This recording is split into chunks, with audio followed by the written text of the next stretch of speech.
Hello friend, my YouTube channel Shivan story में आप सभी का स्वागत है। आज की कहानी है संस्कारहीन बहू।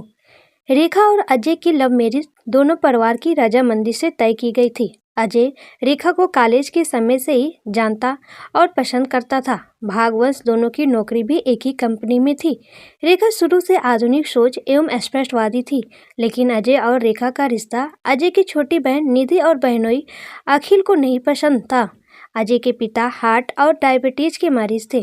अखिल घर के दामाद होने का पूरा फायदा उठाते थे। पिता की बीमारी की वजह से कम उम्र ही घर की सारी जिम्मेदारी अजय पर आ गई, तो उसने तय किया कि वो पहले अपनी छोटी बहन की शादी करेगा, बाद में अपनी। अखिल शुरू से इस शादी के खिलाफ थे, क्योंकि वो अपनी किसी नज़दीकी रिश्तेदार की लड़की से अजय की शादी कराकर अजय पर एहसान और घर में अपनी पकड़ मजबूत करना चाहते थे। लेकिन अजय के आगे उनकी एक भी न चली, क्योंकि अजय ने साफ साफ लफ्जों में कह दिया था कि वो जब भी शादी करेगा रेखा से ही करेगा। अजय की माँ गीता जी अपने इकलौते बेटे को खोना और उसकी नज़रों में बुरी माँ नहीं बनना चाहती थी, सो उन्होंने भी विद्रोह नहीं किया और शादी के लिए राजी हो गई। लेकिन इस सब में वो अपनी बेटी निधि और दामाद पर आंख बंद करके भरोसा करती थी। जो बात बेटी दामाद ने कही वो पत्थर की लकीर हो जाती थी। उनके लिए वो वही काम करती या करना पसंद करती जो उनके दामाद को पसंद थी, और अगर किसी ने कुछ कहा नहीं कि रोना धोना शुरू हो जाता था। शादी की शुरुआत से ही अखिल और निधि का रवैया रेखा और उसके छोटे भाई को पसंद नहीं था। अखिल और निधि हमेशा रेखा के पति अमित पांडे से उनका नाम लेकर बात करते, औपचारिकता बस भूल कर भी कभी नमस्ते या प्रणाम नहीं करते, और बात बात में उनको नीचा दिखाने की कोशिश करते, कभी पैसों के लेकर तो कभी रुतबे को लेकर तो कभी व्यवस्था के नाम पर। एक दिन रेखा ने ये बात अपनी माँ से भी कही, पर उन्होंने यह कहते हुए बात टाल दिया कि हमें क्या करना, ये तो उन लोगों का सोचना चाहिए। लेकिन माँ, मुझे अच्छा नहीं लगता जिस तरीके से वो लोग पापा से बात करते हैं। वो लोग पापा से उम्र में छोटे हैं और बात तो ऐसे करते हैं जैसे वो पापा से कितने बड़े या उनके हमउम्र और हो, और बेमतलब का अकड़ में बात करते हैं। मुझे तो लगता है उनको तमीज़ ही नहीं सिखाई गई। मैं सोच रही हूँ अजय से इस बारे में बात करूँ, रेखा ने कहा। कान खोलकर मेरी बात सुनना, किसको तमीज़ है किसको नहीं ये तुझे सोचने की ज़रूरत नहीं। वैसे भी लड़की वालों को थोड़ा बहुत तो सुनना पड़ता है। वैसे अजय तुम्हारी पसंद है तो शादी तय होने के पहले ही अखिल और निधि को तुम परख ही ली होती। एक बात मेरी याद रखना, परिवार के खिलाफ जाकर तुम्हारी पसंद के लिए तुम्हारे पापा ने हामी भरी है, तो अब कुछ भी ऐसा मत करना जिसकी वजह से हम सबके सामने शर्मिंदा होना पड़े। और वो लड़के वाले हैं तो अकड़ तो रहेगी ही, लेकिन तू एकदम चुप रहेगी, समझी मेरी बात। मैं बेकार में कोई तमाशा नहीं चाहती जिससे कल को समाज में जगहसाई हो हमारी, रेखा की माँ ने गुस्से से कहा। एंगेजमेंट के दिन सभी बड़े सम्मान से एक दूसरे से मिले। पूरा समारोह अच्छे से हुआ। जैसे ही रेखा के पापा कुर्सी पर बैठे, अजय के पिता के पाँव छूने गए। उन्होंने खड़े होकर हाथ पकड़ लिया और बोला, अरे समधी जी, ये क्या कर रहे हैं? हम तो बराबरी के रिश्तेदार हैं, गले मिलिए एक परिवार की तरह। रेखा ससुर जी की बातें सुनकर बहुत खुश हुई कि वो पुराने ख्याल के नहीं, कि तभी वहाँ निधि और अखिल भी आ गए। रेखा के पापा ने बोला, आइए अखिल जी, कुछ कमी तो नहीं रही ना? मैंने सब कुछ आपके कहे मुताबिक ही किया था। तो उन्होंने कहा, अब क्या बोले पांडे जी, तो ठीक ही है। व्यवस्था तो आपने देखी ही नहीं, हमारे घर की शादियां देखते तो आपको पता चलता कि व्यवस्था किसको कहते हैं। खैर, फिर भी कुल मिलाकर आपने अच्छी व्यवस्था करने की कोशिश की। अभी तो घर के लोग हैं तो चल गया, लेकिन बारात के लिए तो अपनी कमर कस लीजिएगा। ऐसा ना हो कि अभी तो ठीक ठीक जैसे तैसे हो गया, लेकिन शादी वाले दिन हम लोग शर्मिंदा हो जाएं। यह सुनकर रेखा उसके भाई को बहुत गुस्सा आया। अपने पिता को इस तरह अपमानित होना रेखा को बहुत दुखी कर रहा था। उसकी आंखों से आंसू आने लगे। वो चाह कर भी कुछ बोल नहीं कर पा रही थी, क्योंकि उसकी माँ ने उसको हाथ पकड़ रखा था, और माँ की आंखों ने रेखा के मुंह पे उंगली चाहकर भी अपने पिता के अपमान को नहीं रोक पा रही थी। अपने पिता के साथ हुए इस व्यवहार को बर्दाश्त नहीं कर पा रही थी। घर आने पर रेखा की माँ ने रेखा और उसके भाई को कस के डांटा। क्या करने जा रहे थे तुम दोनों? और रेखा, तू तो बड़ी है, तुझे कहा था ना मैंने, हर बेटी के बाप को सुनना पड़ता है।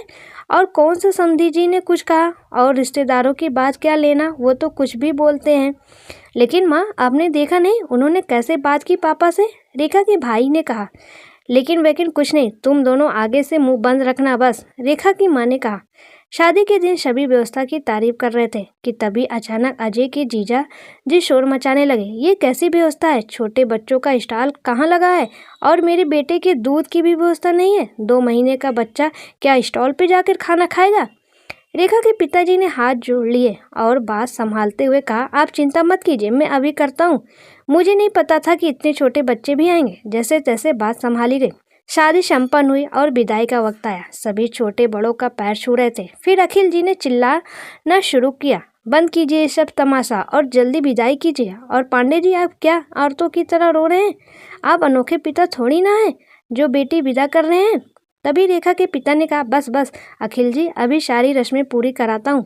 इतना सुनते रेखा ने अपने आंसू पोंछ लिए और अब उसका सारा ध्यान अखिल पर हो गया। विदाई के समय अखिल ने जैसे ही रेखा के पापा को पांडे जी कह के हाथ मिलाने की कोशिश की, रेखा का भाई बोल पड़ा क्योंकि उसके सब्र का बांध टूट चुका था। रुकिए जीजा जी, क्या आपको पता नहीं, बड़ों से हाथ नहीं मिलाते, उनके पाँव छूते हैं। और मेरे पिताजी तो आपके पिता समान है। क्या आप अपने पिता के साथ भी ऐसा ही व्यवहार करते हैं? मुझे भी आपने यही कहा था ना कि झुक कर पैर छुओ। तुम्हें संस्कार नहीं पता क्या कि छोटे बड़ों के पैर छूते हैं? अब आपके संस्कार कहाँ गए? देख लीजिए पांडे जी, यही तमीज है और संस्कार सिखाया है आपने इसको, पता नहीं क्या हो सकता है, अखिल ने कहा। रेखा के पापा हाथ जोड़कर अखिल से माफ़ी मांगने लगे। कहा, बच्चा है, गलती से बोल गया, माफ़ कीजिए। उसकी तरफ से मैं हाथ जोड़कर आपसे माफ़ी मांगता हूँ। अखिल के चेहरे पर नाराज़गी और गुस्से के भाव साफ दिख रहे थे, लेकिन सबके बीच में कुछ बोल नहीं पाए और चुपचाप वहाँ से चले गए। पूरी बारात में रेखा के घर वालों के संस्कारहीन होने की बात आग की तरह फैल गई। विदाई हुई। रेखा की माँ को डर था कि अब क्या होगा। वहाँ ससुराल में सासू माँ पहले से ही मुँह फुलाए गुस्से में बैठी थी। ये सब जान के समाज को दिखाने के लिए सारी रस्में निभाई गई। रात में रेखा और अपने कमरे में फ़ोन पर अपने भाई से बात कर रही थी। वो उससे पूछ रही थी कि माँ ने तुझे ज़्यादा डांटा तो नहीं, बाकी सब कैसे हैं और पापा कैसे हैं। तभी रेखा की सास ने रेखा को आवाज़ देकर बुलाया और कहा, दीदी जी, जीजा जी घर पे से जा रहे हैं, इनके पैर छुओ। और ये इसी शहर में रहते हैं तो तुमको इनका मान सम्मान भी करना होगा। और जो तमाशा तुम्हारे भाई ने सबके बीच किया ना, हमारा मन न होते हुए भी हम तुमको ले आए। हम चाहते तो तुमको वहीं छोड़ देते, मैके में ही पड़ी रहती उम्र भर, कोई पूछता भी नहीं। नाक रगड़कर माफ़ी मांगता पूरा मैका, और तुम भी समझी। लेकिन वो तो दामाद जी की दरिया दिली थी जो तुमको लेकर आए। तुम्हारी माँ ने तो तुम्हें तमीज़ और संस्कार नहीं सिखाया, इसलिए मैं सिखा रही हूँ। मेरे बेटी दामाद का अपमान मैं कभी बर्दाश्त नहीं करूँगी। और अब तुम्हारे मैके वालों से हमारा कोई रिश्ता नहीं, वो अब हमारे दरवाजे पर कदम भी ना रखने पाए, समझी। तभी अखिल ने बीच में बैंक में मुस्कुराते हुए बोला, क्या मम्मी जी, आप भी अभी नई नई है, धीरे धीरे सब सीख जाएगी। रेखा समझ चुकी थी कि उसका चुप रहना इस घर में सही नहीं होगा। उसने बोला, माँ जी, पहली बात कि मेरे भाई ने जो किया बिल्कुल सही किया, क्योंकि संस्कारों तो सबके एक समान ही होना चाहिए। और मेरी माँ को आपके घर के बारे में नहीं पता तो पहले ही अपने घर के संस्कारों की लिस्ट बता देती, जैसे घर के सामानों की लिस्ट दिए आप लोगों ने, बहू के संस्कारों के भी तो दे देती कि ये बातें सीखना। और आप भी थोड़ा संस्कार निधि और अखिल को भी दे देती कि बड़ों से कैसे बात करते हैं। दूसरी बात की कोई भी अपने से छोटे के पैर नहीं छूता, और ये दोनों लोग मुझसे छोटे हैं, मैं इनके पैर कभी नहीं छूंगी। रही बात सम्मान की, तो मैं उतना ही सम्मान और प्यार दूंगी जितना मुझे आप लोगों से मिलेगा। और आखिरी बात, चाहे वो इस घर की बेटी दामाद हो या कोई अन्य सदस्य, मैं भी किसी के द्वारा अपने माता पिता और मैके वालों का अपमान बर्दाश्त नहीं करूंगी।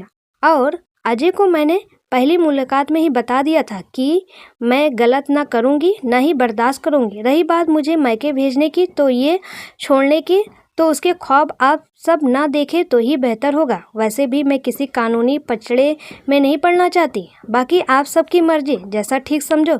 चलती हूँ, कहकर रेखा अपने फ़ोन पर बात करते हुए कमरे में चली गई।